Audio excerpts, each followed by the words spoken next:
Good afternoon, everybody.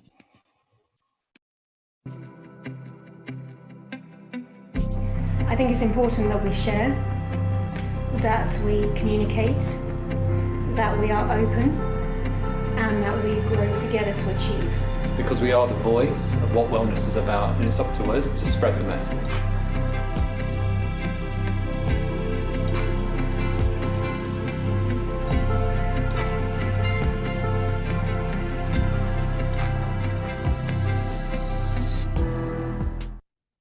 Good afternoon again, everybody. Welcome for our last, but by certainly not least session. The last 3 days, we've had 70 speakers, thousands of you joining us online on our Instagram and various social, Facebook, YouTube channels, and many of you joining us on Zoom. And I would say very briefly, if you are on the social channels, you can register and get in and join the chat at no cost by going to professionalbeauty.co.uk and following the links. Our mission these last few days has really been trying to provide inspiration, but even more so practical advice for the spa and wellness community. And I hope you'll agree we've achieved that. Very proud to introduce you to our co-host, Jean-Guy de Gabriac, and the World Wellness Weekend. And Jean-Guy, this is very much your session. And he's introducing and running the session on making the spa and wellness industry relevant with United Nations 17 SDGs. Jean-Guy de Gabriac, over to you. Thank you so very much, Mark. And I cannot express how grateful I am, and I believe, speaking on behalf of the profession and all the panelists that I've joined, how grateful we are to you for putting up this event, for your teams in UK, South Africa, GCC, India, and as you would say, in no particular order, but definitely an amazing team effort to bring this conference online, and especially with the support of two platinum sponsors, Biologique Recherche and Lemi, whose support has made it available for free to all. You said it, Mark, and very well so. This past 3 days have been full of answers. No one knows what the future is going to bring. All we can do is not brace for impact, because we're in there all together in the same boat at the same time. But what we can do is plan and plant the seeds of what we can do. Change is coming, change has come, and we need to adapt, we need to pivot, and we need to write scenarios of how we could evolve. This session is definitely about how we can build a new system, a new healthcare system, really not a sick care system, but a healthcare system in the views of the 17 Sustainable Development Goals. It's also a panel where we'll go into the why, the purpose, the meaning of why we chose this industry in hospitality, spa, salons, fitness, hot springs, wellness-related industries, yoga, fitness. There are so many thousands of you joining.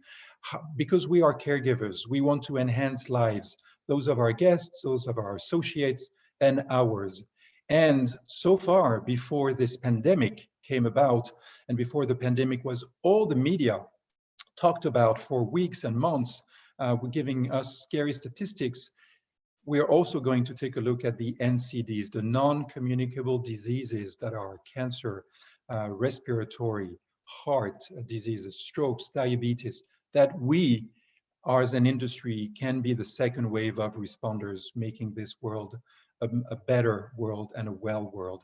To dig deep into the session, I would like to present to you Roland Schatz, founder of the United Nations Global Sustainability Index Institute Foundation, whom I had the pleasure of meeting on several occasions in different events that he organized, and especially in Davos twice during the World Economic Forum. Gareth Presh is also joining us from Ireland, founder of the World Health Innovation Summit, expert in SDG 3, Sustainable Development Goals, with the United Nations Global Sustainability Index Institute Foundation, but also the vice chair of the initiative that I'm chairing for the Global Wellness Institute, supporting the UN 17 SDGs. And live from Australia, ladies and gentlemen. It's very late there, but she's there with us. Manuela Boyle, who was a fantastic speaker a few years ago at one of the World Spine Wellness Conventions in Dubai. Manuela is a public health certified practitioner in functional medicine. She's a published author, an international speaker, and an expert advisor of the World Health Innovation Summit and also the SDG 3. And I'm Jean-Guy de Gabriac. I'll be moderating, as Mark said, and I'm the founder of the World Wellness Weekend. So we're going to touch on many topics today. We're going to talk about facts versus fear, and we're going to talk about how we can all together be active, especially in the views of the Sustainable Development Goals. Roland, before we kick it off, I would really appreciate if you could explain to us what happened in 2015 when 193 heads of states decided to take a vote and voted unanimously on the framework that are the 17 SDGs. And then 1 year later, when they reconvened and said, so what have we achieved? And they looked at each other in the eyes and said, whoops, did we forget something? What actually are we doing? And this is when you came along, and this is when you created the UNGSII. Roland? Well, nothing happens from one day to the other. So when they all got together, it was because Kofi Annan had started 15 years before what he called the Millennium Development Goals. And as we all know, an entity which has a lot of members cannot force anything on the members, because the members decide what they do and what they don't do. So when Kofi Annan started these 15 Millennium Development Goals, he used a very careful language. Let's reduce poverty. Let's improve the lives for children. Let's get better on health. But it wasn't very precise. But even with this language, what he achieved already within 7-8 years down the road, now in 2008, he managed that when his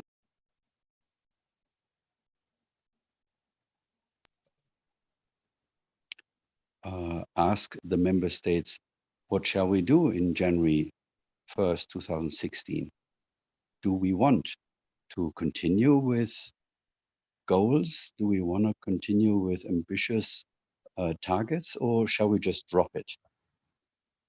The member states then came up and said, no, we shouldn't drop anything. We should come up with new goals, but this time we should define them. It should be us, whether it is Australia, or whether it is Zimbabwe, whether it is Namibia, or whether it is the UK, and they should define which goals they want to achieve.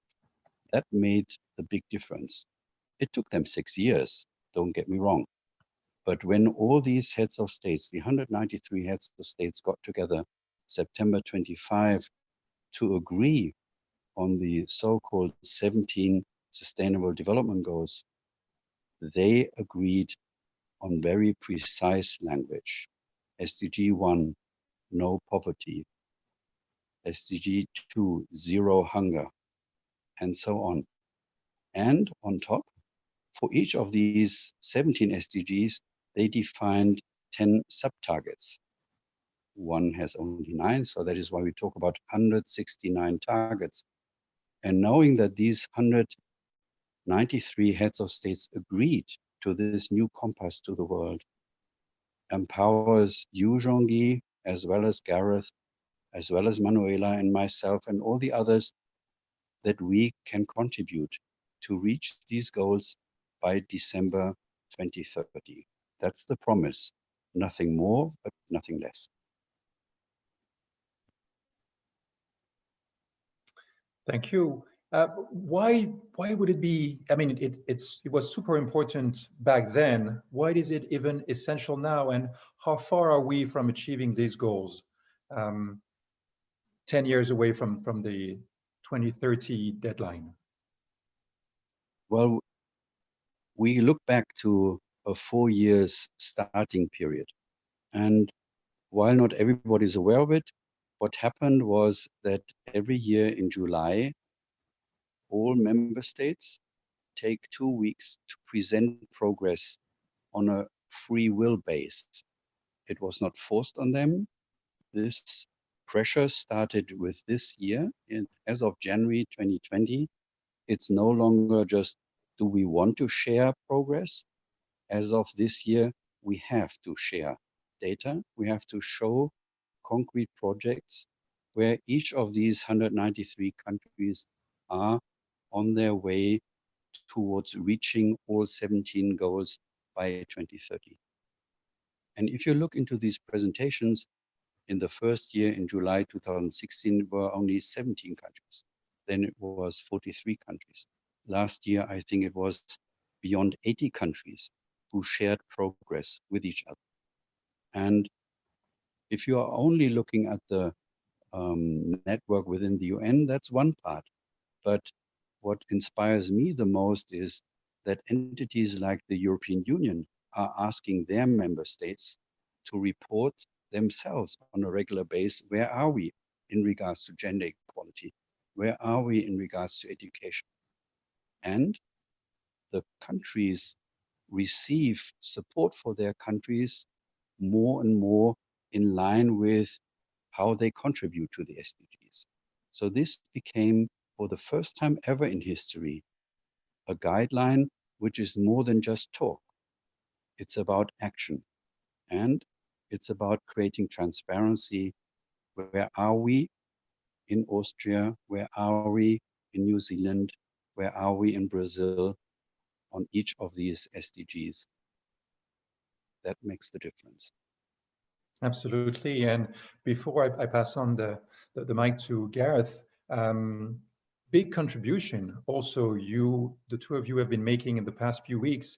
When the world was in lockdown, when there was radical uncertainty, when governments were saying something and then the opposite a few days later, creating maximum confusion, you were making a very significant contribution with Corona Perspectives, joining the task force that has been initiated by Pope Francis and led with Father Augusto. Could you tell us a little bit more about what you've been doing and publishing?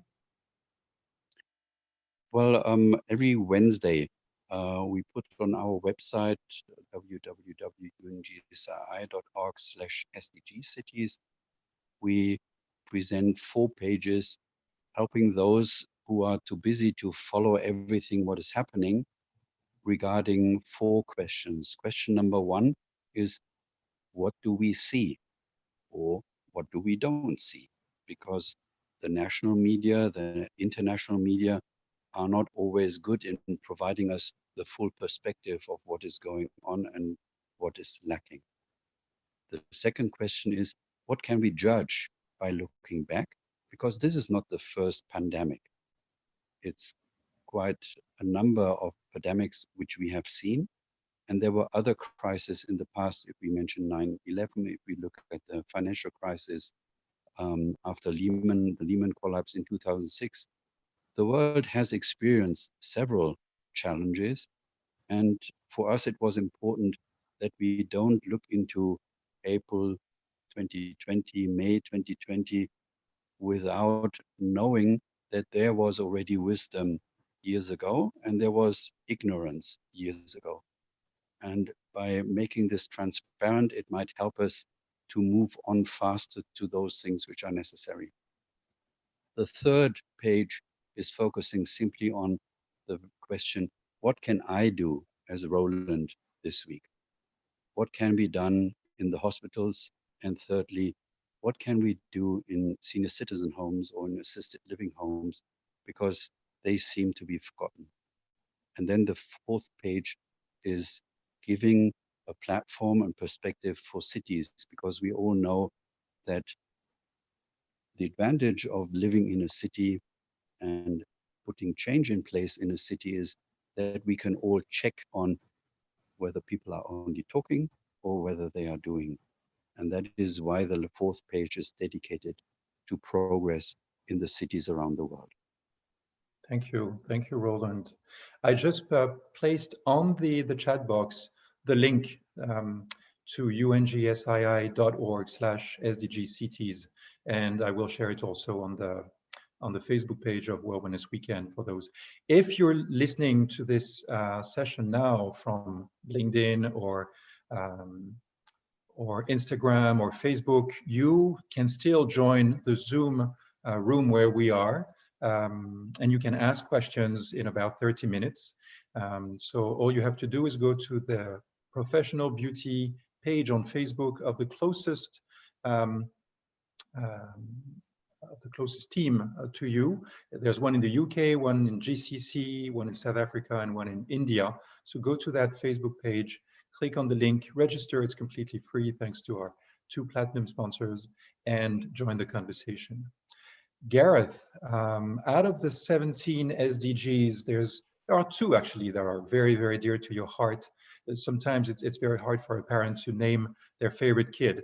But as for you, I have to say that out of the 17, you chose 2, which is number 4, education. But let's focus on SDG 3, good health and well-being. Can you give us an overview of the main points of this SDG and some of its targets? Absolutely, Jean-Guy, a pleasure to join today. I suppose it's a bit of a giveaway when it says SDG 3, good health and well-being, and really that's the focus of SDG 3. And I think it's really about trying to build a system that focuses on health, and well-being. Current system, and you're all aware this, is focused very much on disease, and this is where the opportunity comes, particularly with the wellness sector and bridging that between our current health system. So, target-wise, we've got quite an extensive list of targets. By 2030, we want to reduce the global maternal mortality ratio to less than 70 per 100,000. And then by 2030, we want to end preventable deaths of newborns and children under 5 years of age. Just some of the two interventions there that we have that we're currently working on is a global pregnancy program. That's how we intend to kind of stop that happening. And then by 2030, we want to end, epidemics, AIDS, tuberculosis, malaria. We want to achieve universal health coverage, affordable, essential medicines and vaccines for all. These are the sort of things we're looking to kind of work on. We want to increase health financing, recruitment, retention. I suppose most people won't be aware, but by 2030, we face, a staff shortfall of 18 million staff globally in the health services. That's a challenge, but it's also a huge opportunity. Particularly, you see the system, the kind of frailty our system has at the moment around COVID. I mean, what happens to the staff? Remember, all these staff, they're under so much pressure. They've been under so much pressure for the last, 15, 20 years. These are colleagues I've worked with, for the vast majority of my life. And, how is this going to impact their health and well-being? Will they want to stay in that role? These are huge questions that are going to come along the line. And I think this is where we can help with SDG 3. Thank you so very much. Just to let you know, Roland, Gareth, and Manuela, there are people in this chat box from Qatar, from Brazil, from Nigeria, and we will be talking about Africa very soon, from Dakar, from the UK, of course, from Punta Cana. So the world is listening, from India too. And I just posted, Roland, the links to the Corona perspectives in several languages. But I forgot to mention a country. Australia is in the house. Manuela, you're there with us, and thank you so very much. I remember when you spoke in Dubai a few years ago, you literally changed the energy in the room, because you are giving your life. You're dedicated, like most practitioners that are in our industry, to helping people in dire situations, whether they're facing illnesses or they want to still reach optimal health because they've had issues in the past. So the media has been saturated with COVID-19 for those past weeks. It's the only thing people have talked about. Tell us, what are the topics that they should also have talked about when humanity was in lockdown, on how to boost their immune system? And is COVID-19 the pandemic that is very tragic results, but is it the tree that is hiding the forest with more pandemics that we're facing? Yes, thank you. And thank you for having me, and good evening, good night, really, from Australia. Yes, you're absolutely right. It's just COVID is, of course, it's such a distressing and shocking and overwhelming issue at the moment, which of course it is well and truly pandemic. There are of course lots of facts versus fear, like you mentioned earlier on, but the reality of the situation is there are many more people continuing on with their lives who likely have not been affected by the coronavirus, but nevertheless they continue on with trying to stay well. Perhaps I have a lot to do with cancer patients, for example, with cancer survivors, people who are going through cancer treatments, and life has not really very much changed for them, other than of course feeling more in fear than ever before, because of course they're vulnerable people. But same thing applies to the huge army of those affected by cardiovascular disease or cardiometabolic issues, diabetics, etc. So chronic issues still persist. The coronavirus is an acute type of issue, and so we're talking about acute care at the moment with them, but in the background there are many others who really need to have the help they deserve. It's interesting how now we're thinking about, in fact, the WHO just today, that's what we heard here in Australia anyway, talking about the fact that there is a possibility that the coronavirus will become could be in fact be referred to more like in a chronic issue rather than an acute disease once the curve somewhat flattens. So yeah, and that's exactly right what Gareth mentioned before, that we have a healthcare system that needs to be perhaps reconsidered in ways that it can support all of those who need to have some help. So yeah, it was interesting times. I have some figures about what's happening in the world. For example, Please there's share. a figure from the WHO once again. And by this year, for example, the 71% of death that due to ischemic heart disease, so cardiovascular disease, for example, and this was before we were talking about the coronavirus. This is regardless of the COVID. So 75% of death due to stroke, 70% of death due to diabetes. And these are not just figures applying to developing world, but countries rather, but also to more affluent countries.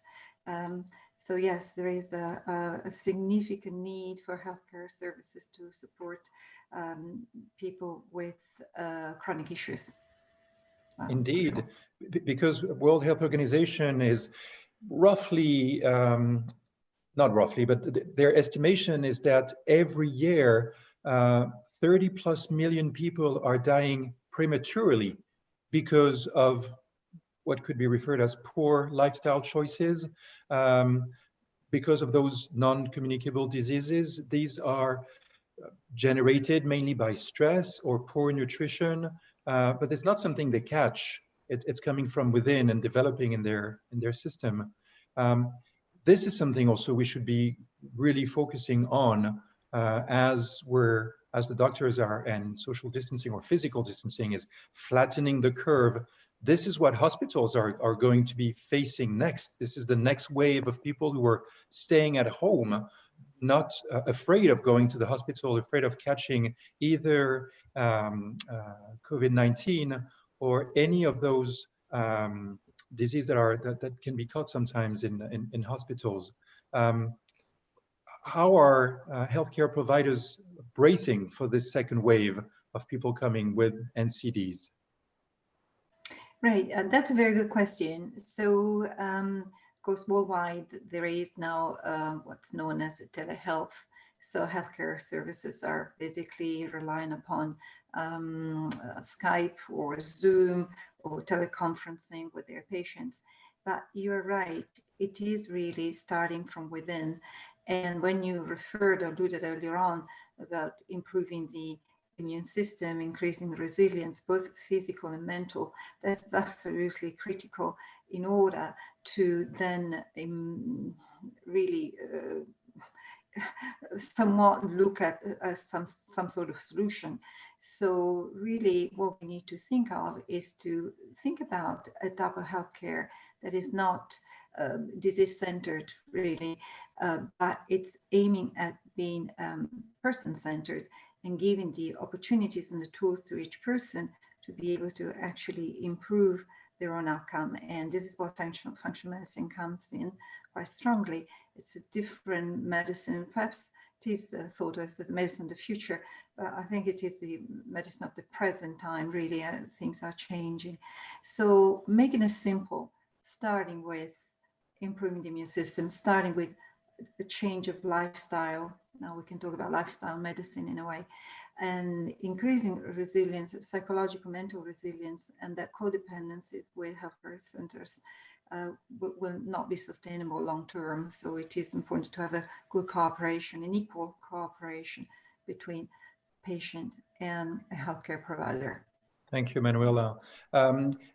What I love with this conversation on Zoom is that there's a conversation that people can follow through social media, listening to what you say, and the people who are joining on this Zoom session can also follow information that are added in the chat box. And I'm going to pass the mic to Gareth, who just corrected me. It's not 30 million people who may die prematurely because of NCDs. It could be 50 million, Gareth, by 2030? Yeah, that's the estimate, Sean-Guy. Just to give some context as well, like when you look at the opportunity here, you know, the global healthcare economy is worth $8 trillion. You know, by 2030, as I mentioned, it will need 80 million staff. The projections are around 18 million short. And then when we look at the wellness sector, which is actually growth area, like, so I think in 2-3 years ago, it was around 4 trillion. It's now over 5 trillion. So it's definitely the area that is growing. This is where we need to bridge the gap, you know, bridge between the current health system and the wellness sector. This is where the opportunity is.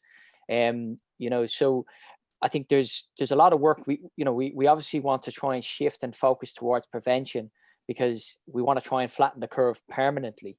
That's probably what COVID gives us, is that opportunity to do that. You know, I'm fortunate enough to work with Manuela, and as she mentioned, you know, there's other experts out there that we're working with.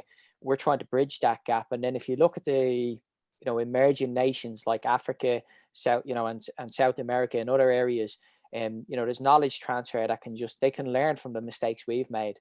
And that's part of the Corona perspective as well, is to give, you know, facts and evidence-based information. Thank you so very much. Roland, you are back live. We had a technical issue with your video. It is fixed.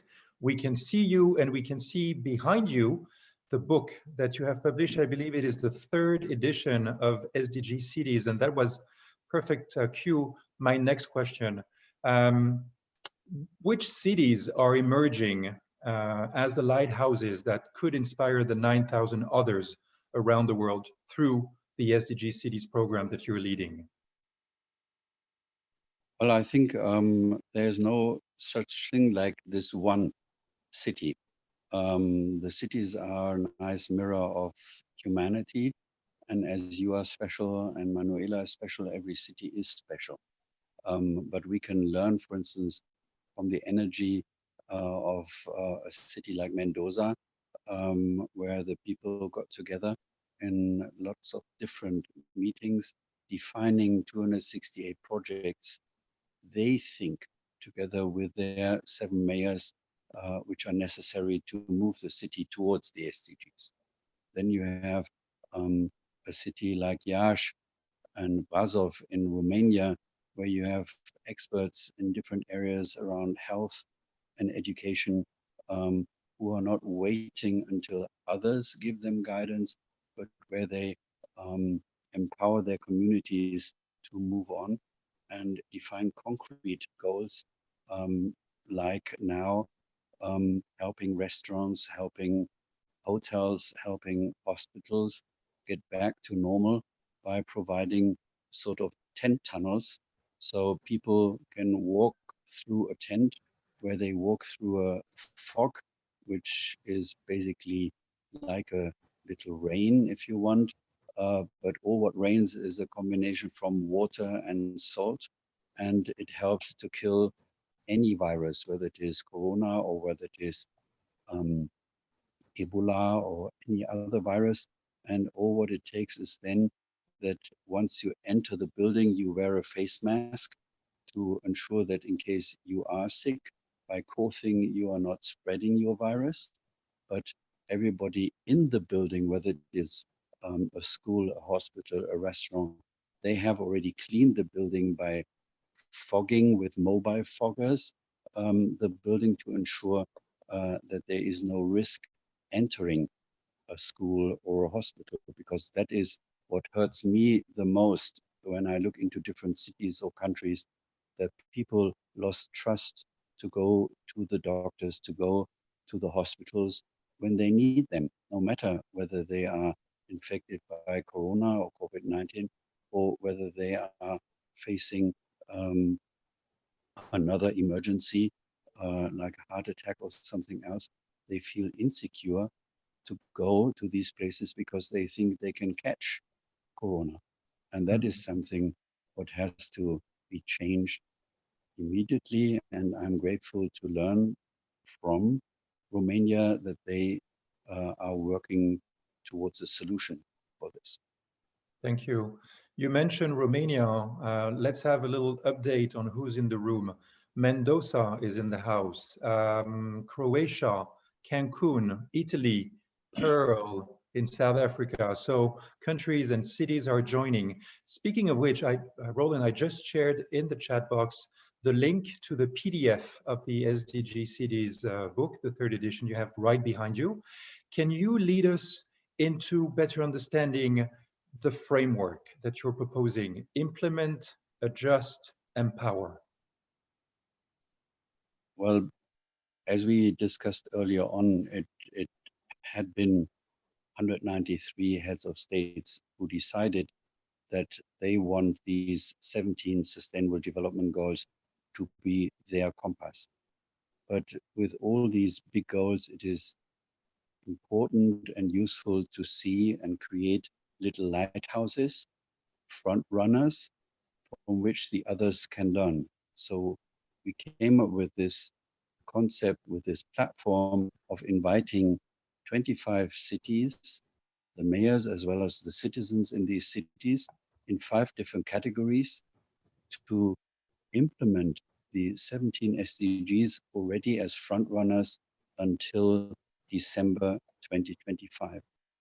What are these 5 categories? We said we need to start with university cities, because without academia, without all these amazing scholars around the world and research which is existing, we won't be able, whether talking about reducing poverty or putting poverty to zero, whether this is just a dream or whether this can become a reality, we need facts, figures, and good research behind it. So that is why we invited 5 university cities to walk the path with us. Then we have 5 cities with citizens around 500,000 inhabitants, 5 cities with 1 to 5 million inhabitants, then 5 mega cities like Mexico City or Tokyo, and then 5 cities where the UN itself has offices like Vienna or Santiago de Chile, because the UN, as any other entity, needs to walk the talk themselves. And as you know, the concept is called 25 plus 5. We invite as well 5 indigenous communities, because we will not have reached our goal in 2030 if the official states get to implement the SDGs, but we forget about the indigenous. And therefore we have 5 indigenous communities who are invited to join as well. And I'm very proud to announce that the people from Bougainville, a little outside of Papua New Guinea, are one of these, and they do amazing work, and they have great leaders. You need to know that the whole islands and the ground is owned by the women, and what they try to put in place is an inspiration for all of us. Wonderful, wonderful. Quick question before we move on to Gareth. What would you say are the benefits to become an SDG city, to apply? There are PhDs that are going to be helping them achieve those. Can you dig a little deeper into that? Well, imagine if you would have a side of your city plate, Paris, on this city plate, a logo, and this logo would be UNICEF. Wouldn't the whole world immediately understand this whole city, the moment I enter into this town, is caring about children? And that should be more than having pedestrian zones every now and then. Everybody would immediately understand Paris being allowed to use the UNICEF logo would be child-friendly in regards to childcare, would be child-friendly in regards to multiple education systems, etc., etc. Now let's talk about these days. Could you imagine one city being allowed to use the logo WHO or WIS, which would immediately let the people know our doctors, our hospitals, our wellness, our spas are all focused on improving our immune system and not just reducing health to the question on, is here somebody who can help me when I get sick? So you understand the concept. The idea is that people, when they enter a city, that they know our people in this city, our schools, our hospitals, the doctors, everybody cares about certain aspects around these 17 SDGs. And I can only invite everybody to move on, getting fast on implementing health, because we can all feel in these days how important this is. If we are not taking care of our health, it makes no sense to talk about education or anything else. Agreed. It's very powerful leverage. And what I appreciate even more, and this is why we've been discussing for the past 2 years, and I'm so happy the three of you are part of this session. It's not just about the conversation. It's not just about the templates. It's not just about the audits that can go on and on and on. It's about implementing. It's about empowering. Gareth, can you give us a few examples of the projects currently underway, and let's say, for instance, in Europe and Africa? Sure. Yeah, we've quite an extensive project pipeline at the moment. As Roland mentioned, Romania, which is kind of out of the traps. So we're looking at, advanced manufacturing plants for future development of AMR vaccines, and we're looking at wellness centers. We're looking at polyclinics. We're looking at pregnancy wellbeing programs. We've got children's programs, WIS Kids, which looks at emotional well-being. We've got WIS at work, which is stress management in the workplace. WIS Seniors, which looks at falls prevention, quality of life and loneliness, but also wisdom and knowledge transfer, because our elderly community, they have so much to give. Even at this time where they're suffering, probably the most. I'd just like to highlight that I think, we myself and Roland have been working on the Corona perspective, and we, have been, we should have moved quickly, to protect elderly people, the most vulnerable in our society. That's our job. That's part of what we need to do. We also have, WIS Green, which is energy, waste and water. You've got WIS Tech, which is enabling technology. And these are the projects that we're focused on. I mean, we currently have a pipeline with UNGSII of over 400 projects.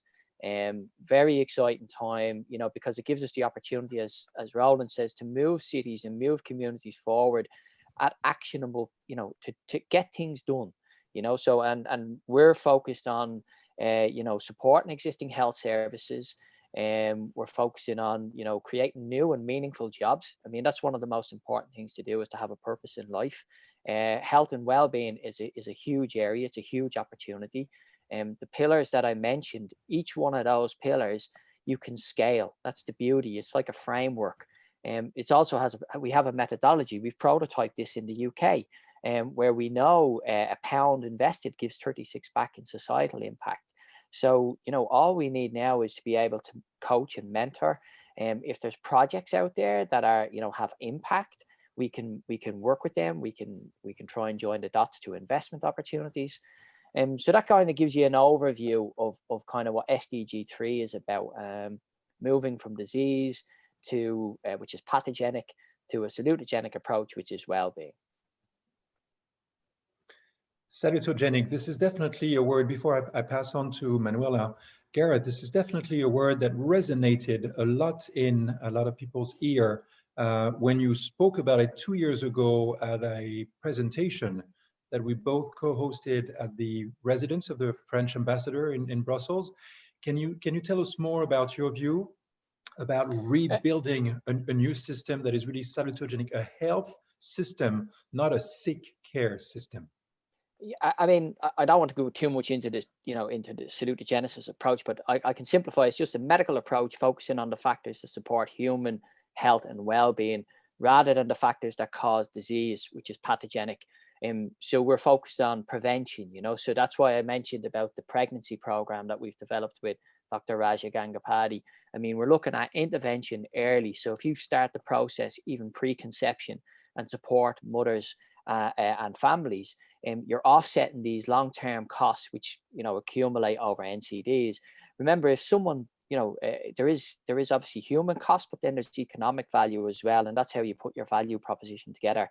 You know, we have a lot of mental health and well-being aspects to this as well. But that's kind of a summary of it. Thank you, Manuela. And by the way, Gareth, when you mentioned Romania, let me tell you that we have 2 people from Romania in the chat room, and Manuela, we have someone from the Gold Coast in Australia listening to you. Maybe it's a member of your family. I don't know. Did you tell anyone you were going to be on Facebook today? Yes. Can you, as an expert advisor of WIS and the SDGs, what specifically, because I really want to get into the nitty-gritty of this. It's not just conversation. It's not just writing books and attending lectures. What are the best practices that you have seen implemented for SDG 3 in the world so far? Okay, so let me say that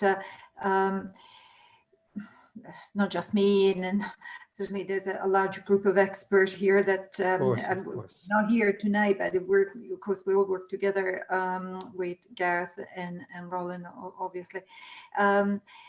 The point is really, it's like Gareth mentioned before, is absolutely right. I mean, we have to move from a disease-centered type of healthcare into a person-centered type of healthcare. So if we go down to the nitty-gritty, what that means is number one, really to improve health literacy. Health literacy goes a little bit quite beyond the capacity to read and write, but it is really the ability, the capacity of people to really self-manage, to make choices, to really embrace well-being from a point of view of empowerment and education. So that's really important. So we have to move, really had no other choices but to move from a point of codependency, in a sense, from a healthcare system which are not able to support millions and millions of people with chronic issues, onto really a much more engaged and empowering and again, improving that health literacy and engagement.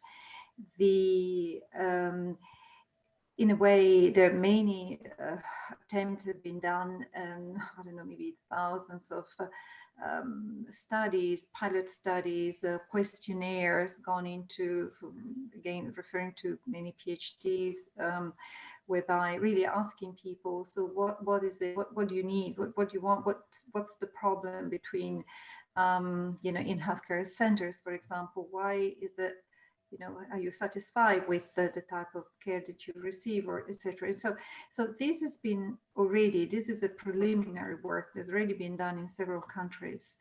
There is a fundamental wish and need from everyone in the world to feel better, to get better, to live in wellness. And spine wellness centers around the world, of course, are, I suppose, the examples really on how to feel good and how to be well. But what if we could, for example, have that on a daily basis, at home even, making sure that there is a connection between the person and the planet, understanding that health and planetary health go, hand in hand, that resilience and spirituality is so incredibly important, really. So we're putting all the pieces together. A person is not just a disease. A person is a person, and as such, it's complex. However, a person has the ability also to, again, to engage into wellness and self-management. It's just difficult for some to understand how to, and that's why, and that's what we want to do. That's what we do, and that's what Gareth and Roland, of course, much more than anybody else, have been doing for so long, to bring that message. Yeah. One scary number that you brought as we were preparing this session is that in 2010, 86% of all healthcare spending was for people with one or more chronic medical conditions. It's crazy, the money that's been spent. I believe you have a few more numbers to share about that, and then we'll pass on the mic to Roland, because I have a question about the SDG card as a great example on how we can contribute with top dollars and not the whatever you have left at the end of the month. So any other numbers about how much is spent by person and how much the gross domestic product is invested in healthcare or sick care? Well, I have here some, those are data really, they go back, 2010 in United States at the time. I'm sorry, 2014. Mm-hmm. And the expenditures at the time in the United States was at $3 trillion. So it was a 17.5% of gross domestic product. So that was done, it was dedicated to healthcare or sick care in a way. So the and I look, I don't have the data here, but certainly similarly we could refer to the UK, or we could refer to Australia, or to many other countries in the world with a similar system of sick care. So let's move from a sick care to a healthcare that is a wellness or that is a functional medicine, by again having a different perspective of a person-centered type of wellness or healthcare. The savings would be extreme. It would be fantastic, because once again there is a cooperation in wellness. Like, just for example, people who are affected by diabetes type 2, who really have to have just of course they have to be embracing a different lifestyle. Why don't they do that? Why are we failing with that? Why are not engaging into doing that? And why still healthcare services are spending trillions of dollars in trying to change patterns? Well, it's because it is, once again, it is a disease care model, is not a wellness care model, and people are not engaged or empowered to take matters in their hand and to really have fun with that, because a wellness care model is a lot of fun. It's great, it's optimistic, it's wonderful, and it's enduring. So if we move in that perspective, I think we're going to do very well, also from the point of view of expenditures. Thank you, Manuela. Gareth, a word before I pass on the mic to Roland about this? Yeah, sure, John Gay. I think also we need to look at value creation. So when Manuela talks about trillions of dollars, and if you see the difference between the health system, it's taken as a cost. Perhaps we should be looking at it from a value creation point of view. So, and what I mean by that is, by keeping people healthy and well, they can then have a job which gives them meaning and purpose in life, which then creates economies at scale. So these are the sort of things we need to start looking at. We can create great value in health and well-being. That's why you're seeing the well-being sector grow over $5 trillion. The health system is at $8 trillion. There's $12 trillion, you know, over 12, we've plenty of money in the system. So we can totally get on top of this. You know, for example, you know, if we look at Alzheimer's, and obesity was mentioned there as well, non-communal diseases, for example, which is NCDs, includes obesity. We've had over 4 million deaths, 4 million deaths this year alone, right? Corona is about over 200,000. Look at the context of that. So we need to put things into perspective, and we also need to start joining the dots and look at action. And how do we implement sustainable change? That's what SDG 3 is about. Thank you very much. We're going to start taking questions now, and I see a few coming along. Roland, before I ask you a question that I had about, you know, what next? What about the new normal? Big question that's coming. How can a city join, or how can a city apply to become an SDG city? Well, at the end of the day, just contact your mayor. Get involved, because if we wait for governments, if we wait for mayors or prime ministers that they implement these 17 SDGs, we definitely have understood something wrong. Whether we live a life in line with these 17 SDGs is a question of, what do I do? What are you doing, Jean-Guy? What is Gareth doing? What is Manuela doing? And what are all the others doing? There's this famous sentence from Kennedy where he said, don't ask what the country can do, what can you do for the country? That's exactly what it is about the SDGs. What can you do to implement the SDGs in your town? Send me an email if you are interested in doing that. Within the UN, we have UN Habitat, which is the agency focusing on cities. They have a lot of concepts around there. We partner with UN Habitat. The World Bank has own city programs. The Climate Investment Fund has own city programs. There's a lot. But if the people don't stand up and start thinking of what can they do, we will not reach this goal. Let me get very practical. We are watching the evening news because of Corona. And we are listening to the anchors, as well as we are listening to the Prime Minister or the President. And all what these anchors are telling us, and the presidents and the prime ministers, is social distancing and wear your face mask. Well, why are they not using this amazing prime time visibility to tell us, and please eat an apple, walk for 30 minutes every day? Because it's about us getting immune. It's about us staying fit. We had this one note about obesity. When I started getting into the city program 3 years ago, I learned that the state of California was already 3 years ago spending 20 billion because of the cost of obesity. And for them, it was clear that this amount would raise by 2050 to 50 billion. And me, as a little boy from southern Germany, where we keep the euros together, where we are not in big spending, I was asking myself, what is the governor of California doing instead of planning to increase these 20 to 50 billion? What is he and his team and the mayors in California, what are they doing to make sure that in 2050 they only have to spend maybe 10 billion on obesity? And if you ask me, I would think 10 billion on obesity is still at least 5 too much, rather than thinking, oh, we need in future 50 billion on obesity. And that is what 25+5 is about.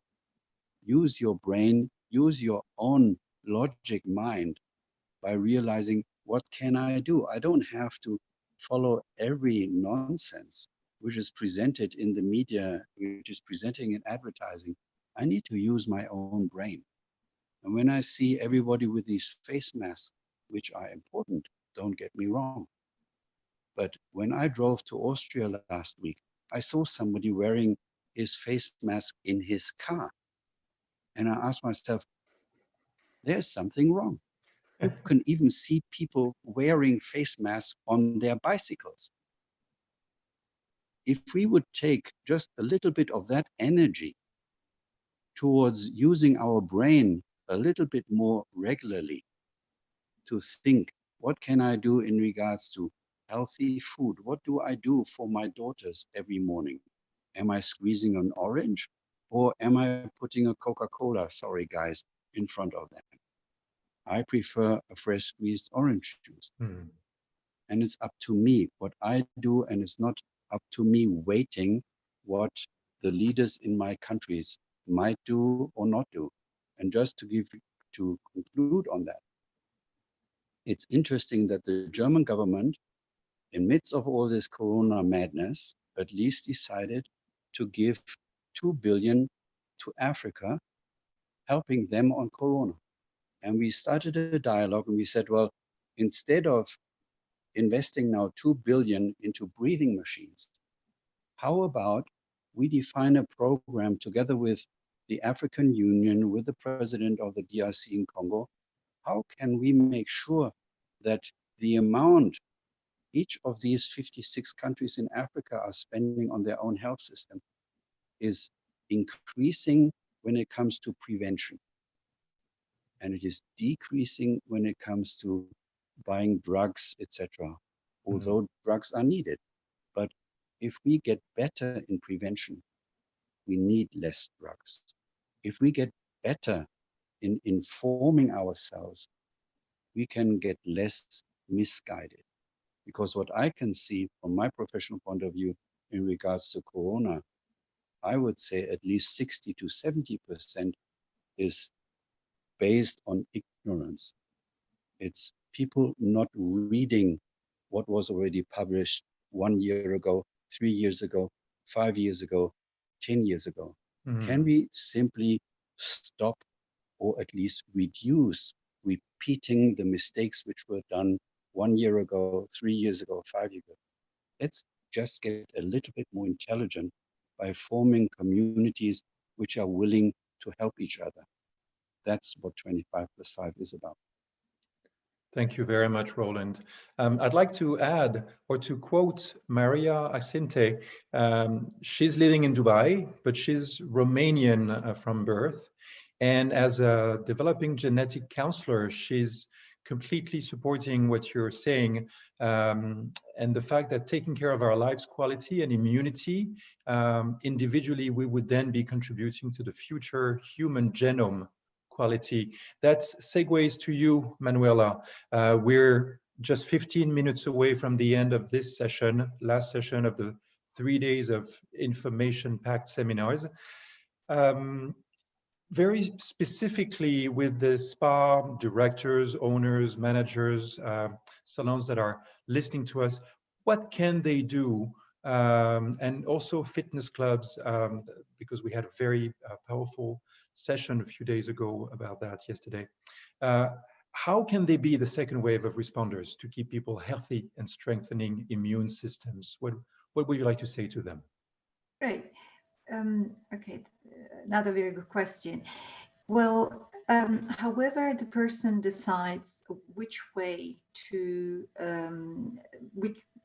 whatever, this person may decide to start wellness from the exercise, or whether this person may decide to go to a spa wellness center for a detoxification. Also, it doesn't really matter what the reason why the person may come to a wellness center. The point is, it's really, really important to address person's individuality by a team effort. So looking at the person from the point of view of his or her unique biochemistry, his or her unique totality. Person is a person, is not just the exercises, not just the detox. So it is important that, in my opinion, that wellness and spa centers may very well embrace the concept we were talking about before about functional medicine, but functionality, the totality of the person.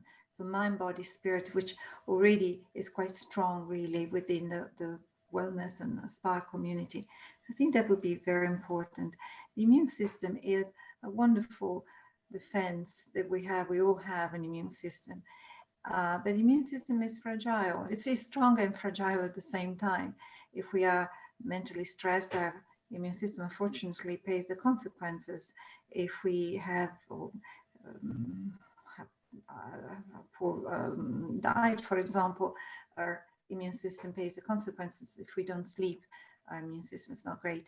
So yes, if we want to look at the immune system as regenerating, improving, supporting our immune system, the benefits are multiple, including an imprint onto our genomic phenotype. So we can become well understanding, however, that it is within ourselves what we need. And so wellness and spas can give those instruments for this whoever comes and has these wonderful services to be able to actually improve an enduring wellness. So regenerating that immune system is important. There's many initiatives. There's a new institute in the United States that in fact is quite focused on regeneration of the immune system, again, for tackling various chronic issues. Because the thing is, the body has the ability to heal itself. It really does. We just have to give it the instruments to do that. Wellness operators from wellness centers and spas around the world have this unique opportunity to do so. I suggest really to look at the person in his or her totality, from diet to lifestyle to mind-body medicine to detoxification to and engaging them really in their own self-care. So improving, empowering people is ultimately the way in which we're going to shift this model of disease care into a person-centered care. Thank you. As you were talking, I realized there's more people joining. Morocco is in the house, and also Rihanna. Rihanna Riego is with us, and I'm sharing an interesting article she published recently on LinkedIn, finding new ways to dance, and she's raising very important topics also. So thank you for being there, Rihanna, and thank you for being the inspiration that you've been over the years, and the link is there for people to see. We have maybe 10 more minutes before we conclude. Gareth, would you like to jump in at this time and add something else?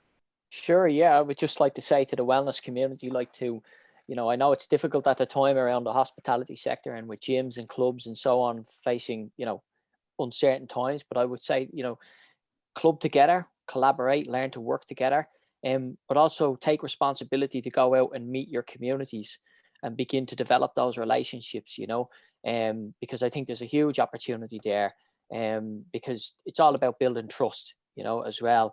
And that's where the wellness sector can also bridge a gap into the community, offer that space, because the citizens need that support.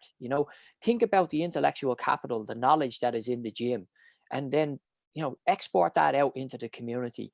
If the community is benefiting, the gym will benefit as well.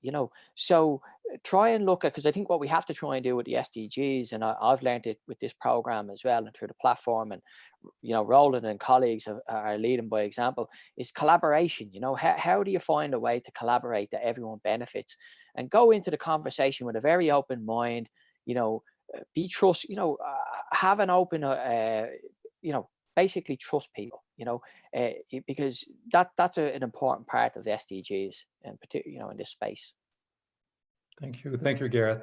One thing that I would like to add to all of you listening, whether on social media or in the Zoom room, because it's a topic that has come over and over in the panels. How do we adjust? How do we adapt? How do we pivot? How do we rethink, reset, reboot our businesses when we reopen? Not if we reopen, but when it is safe to reopen, depending on where you are in the world. And a lot of operators have said that we need to add more time in the consultation room, not just for a massage or a facial or a mani or a pedi, but it is high time that estheticians, massage therapists reassess their culture in wellness about probably the 5 pillars of wellness that Wellness Weekend is advocating. How does sleep and restoration affect your immune system? How does sleep have an impact on how you flush your brain with the not the lymphatic system, but the glymphatic system, and how you can have new ideas in the morning? How does sleep impact the way you process sugar? And if you have little sleep or poor sleep, or if you're deprived of sleep with chronically, it can have an impact on your diabetes level and lead, unfortunately, to type 2 diabetes. That's only the first pillar. Then nutrition. Some of estheticians and massage therapists maybe have taken the time to take more classes about becoming a nutritionist and adding this as another chord to what they can deliver to their guests. The third one is movement, not just exercise, not just sports, movement, mindful movement, and vitality. Serenity is the fourth pillar of mindfulness. It doesn't have to be meditation. It can be meditation, but take me for an example, or not take me for an example. I'm very bad at meditation. So I'm focusing my strengths on something else that I can do, but being mindful to what you eat, what you choose, how you behave with people, this can define also how we come out of this situation. And the fifth pillar is solidarity and sense of purpose. It's a big one. So going back to what's being published right now and not looking at the statistics, as Roland is saying, but looking back to the researches, for instance, from the Global Wellness Institute, with all the initiatives and wellness evidence that Susie Ellis and Nancy Davis were talking about so eloquently yesterday afternoon. So there are things that you can definitely add to the culture, not just for your guests, but for yourselves as individuals, as people, because you sleep, you eat, you move, you should be mindful. And if you can help someone else, then please do that. So those 5 pillars are not just for the guests, but also to instill a culture of wellness within the spas, salons, the hotels, when they reopen, and instill that culture before they reopen, so that you're fully aware that then the sessions you can have is not just about the service you provide. It's a mani-pedi. Is it just what you're going to do? Actually, a few hours earlier, there was a great session from South Africa, and I believe her name was Tanya Lopez, was saying that she's adding mindfulness into the treatment room. And before the actual massage or facial starts, there's a guided relaxation. There's a guided meditation that is taking the person into a safe place, into a place of recovery. There's so much the body can regenerate. So maybe 1 minute, last words that Roland, you would like to ask, and then Manuela, and then Gareth. Well, I think we should make sure that once the lockdowns are ending, that we stay in contact. We need to learn from these last 3 months because these events will happen again. We will see further pandemics. But what we can see right now, that no country is prepared for this. No country was prepared for this, although everybody had been alerted. Nobody can say this came by surprise. We can see no matter in which political context we are operating, we are not good enough. Our schools are not good enough. The companies are not good enough. Nobody is good enough. So let's stick together after we can meet again and draw conclusions how to get better. We will invite everybody to join for the SDG Champions Conference, which we will run no matter what's going on, June 23 to 27. Those who are allowed to enter Austria, please be with us. Those who can't enter, join via video conferencing, because we need to learn from each other, and we need, and that is what I hope we will get in future, a much stronger amount of civil disobedience. We in 2020 should be a little bit more awake and willing to question what people are telling us, what we have to do and what we can't do. My daughter was celebrating her 6th birthday during Corona, and she was not allowed to see any of her friends. Mm. This was sick. It was totally wrong to not have at least 1, 2, 3, or 4 of her friends celebrate together with her. We know it today.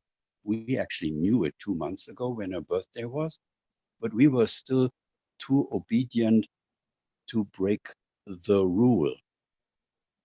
And we learn now that most of these things which were discussed and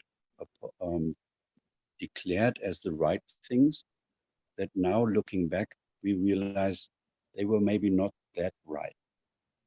So we should find a way where we can communicate faster with all of us. And that is, I think, the big opportunity for the wellness sector, because you are the guys creating space where the mind can fly. And that's what we need. Thank you so very much. Very inspiring words indeed. As you were talking, some people were contributing because aromatherapy can definitely help. Karen Balou is talking about immunology, a fantastic brand that she's developed. There's also talk about Avgos and how sauna can help. But to you, Manuela, 1 minute. What would you like to share? Words of hope to cope with the situation and soar. Oh, great. Okay, so it is true. We are all in this together. I'm sure this is resonating across each and every country. Let's make this experience of the coronavirus, which has given a lot of grief and a lot of sadness all around the world, into a positive outcome. And the positive outcome is that we have the capacity, the ability, the knowledge, and the willingness really to embrace wellness, a wellness that is really starts with our immune system, but it also expands towards planetary health and global health. I think we can do that. We have the ability, and the wellness and spa centers around the world can absolutely, they can offer the space to do that. But certainly it's moving forward from now and making it far more functional for all of us. Thank you, Manuela. Very, very true. Gareth, I know you're a man of action. You're traveling around, well, you're not traveling around the world so much these days, but you have, and you're also a very dedicated person. What would be your 1 minute of wisdom right now, just before Mark Maloney closes, not only this session, but the 3 days of conference? Yeah, let's look at the present and what we can do, take responsibility for our actions. I think let's look at energy as well. It plays such an important part of it. You know, let's create that community that has positive energy, a can-do attitude. As Roland says, we're definitely going to have this event on the 23rd to the 27th, the SDG Champions event. But I also want to look at the future as well and look at our society as it is. Is this the society that we want? A society that doesn't tap into the wisdom, that doesn't tap into the knowledge, that doesn't share that knowledge. I mean, knowledge should be free. It should be open source. We have this amazing technology around the world. Why are we not using it? You know, so we have many, many people who are experts in this space. And as Roland said, why were we not prepared? We need to ask these questions. How can we allow this to happen? We knew in January, February, that this was a pandemic that was going to accelerate, you know. The other thing is a virus needs, you know, people to interact, to spread. You know, look at what New Zealand's done. You've got to learn from best practice. Why are we not learning from best practice? These are the sort of things we have to bring out into the open.